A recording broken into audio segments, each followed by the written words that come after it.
अंग्रेजन बहू और बेचारी भूली सास। माधवी अपने पति रमेश और अपने बेटे अजय के साथ रहा करती थी। अजय का बचपन से एक ही सपना था कि वो अपनी आगे की पढ़ाई यूएसए में पूरी करे और इसीलिए वो यूएसए पढ़ाई करने के लिए चला जाता है। 3 साल बाद जब वो अपनी पढ़ाई पूरी करके आता है तो अपने बेटे के आने की खुशी में माधवी उसकी पसंद के कई तरह के पकवान बनाती है और जब घर की डोरबेल बजती है तो माधवी अपने पति रमेश को कहती है, लगता है मेरा अजय आ गया है, आप यहीं बैठना, मैं दरवाजा खोलती हूँ। माधवी जल्दी से जाकर दरवाजा खोलती है तो दरवाजे पर अजय के साथ एक लड़की को देखकर वो अजय से पूछती है, ये कौन है बेटा?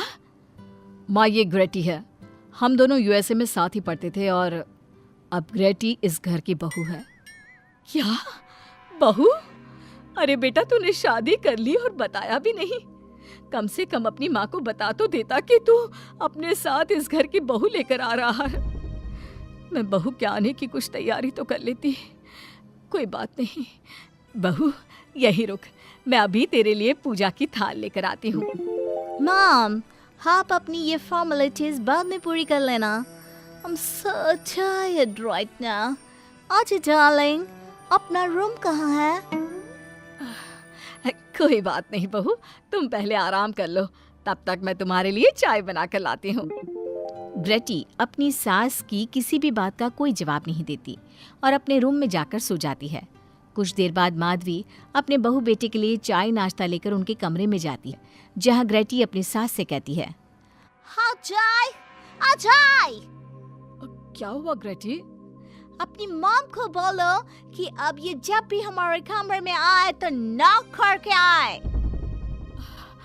आपसे मैं ऐसा ही करूंगी बहू।